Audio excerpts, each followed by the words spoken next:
Samsung မှာပါတဲ့ app တွေကိုဒီတိုင်းပဲအသုံးပြုနေတော့လားဒါဆိုရင်တော့ဘယ်လိုမျိုး customize လုပ်ပြီးတော့အသုံးပြုလို့ရမလဲဆိုတာကိုဒီ video လေးမှာပြောပြပေးသွားမှာပဲဖြစ်ပါတယ်ပထမဆုံးအနေနဲ့ကျွန်တော်တို့ setting နဲ့ဝင်လိုက်မယ်ပြီးပြီဆိုတာနဲ့ကျွန်တော် display လေးတွေကိုသွားလိုက်မယ်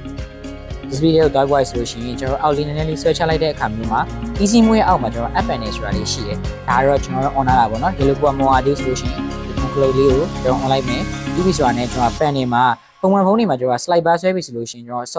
software တပ်ပတ်ဒီ app တွေသုံးရတယ်ပေါ့ဒါပေမဲ့ကိုကအဲ့နေရာမှာတပ်ပတ်ဒီ app မဟုတ်ဘဲနဲ့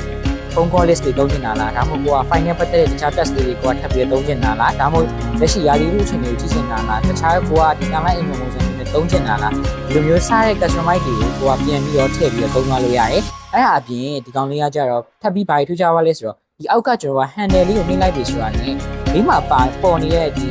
app panel လေးကိုကျွန်တော်က color လေးချိန်သွားလို့ရတယ်ဒါအပြင်ကိုကျွန်တော်ကဒီ site ကိုမှကျွန်တော် color ကိုအရောင်အနှိမ့်အမြင့်အရင်ပြန်ပြီးခွဲသွားလို့ရတယ်အဲ့ဒါအပြင်မှာဒီ site လေးကိုကျွန်တော်ကပြီးချင်တာလားကြီးချင်တာလားတစ်ခါလေး customize ပြန်လုပ်သွားလို့ရတယ်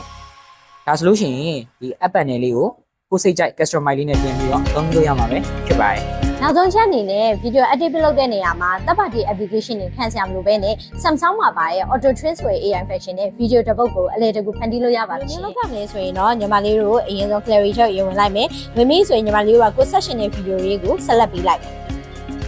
။ပေးလိုက်တဲ့အခါမျိုးဆိုရင်ဒီအောက်ဘားတန်းလေးမှာ create ဆိုတာလေးရှိတယ်။အဲ့ဒါလေးညီမတို့တစ်ချက်နှိပ်လိုက်မယ်။နှိပ်ပြီးဆိုရင်ညီမလေး movie လေးကိုတစ်ချက်နှိပ်လိုက်။ Okay နှိပ်လိုက်တဲ့အခါမှာဒီမှာတစ်ခါလေးကိုက edit လုပ်လို့ရတယ်လို့မျိုးauto train သုံးမယ်ဆိုရင်တော့ဒီဘေးနားမှာညီမတို့ edit လုပ်တဲ့နေရာလေးရှိအဲ့လိုတစ်ချက်လေးနှိပ်လိုက်မယ်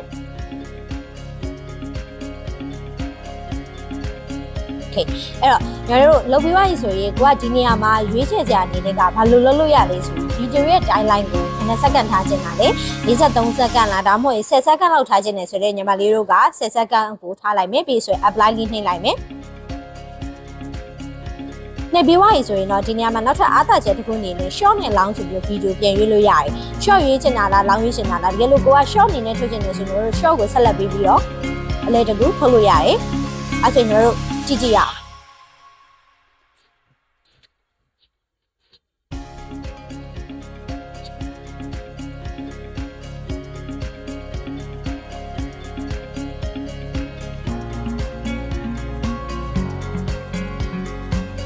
ဒါဆိုရင်တော့ညီမလေးခုနကဆက်ထားတဲ့ဗီဒီယိုကိုတစ်ခုချင်းနေပြီးတော့ short video အနေနဲ့လုပ်ပြီးရယ်။ဒါလို့ကိုကအဆင်ပြေသွားပြီဆိုတော့ဒီအောက်မှာ apply ဆိုတာလေးရှိရယ်။အဲ့ဒါလေးကိုတစ်ချက်နှိပ်လိုက်တာနဲ့သူက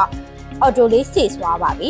။အဲ့တော့အလဲတကူဘာတပ်ဖတ်တဲ့ application မှာခံနေကြမလို့ပဲနဲ့ auto train ဆိုတဲ့ AI function လေးကိုသုံးပြီးတော့ video တစ်ပုဒ်ကိုအလဲတကူဖန်တီးလို့ရပါပြီရှင်။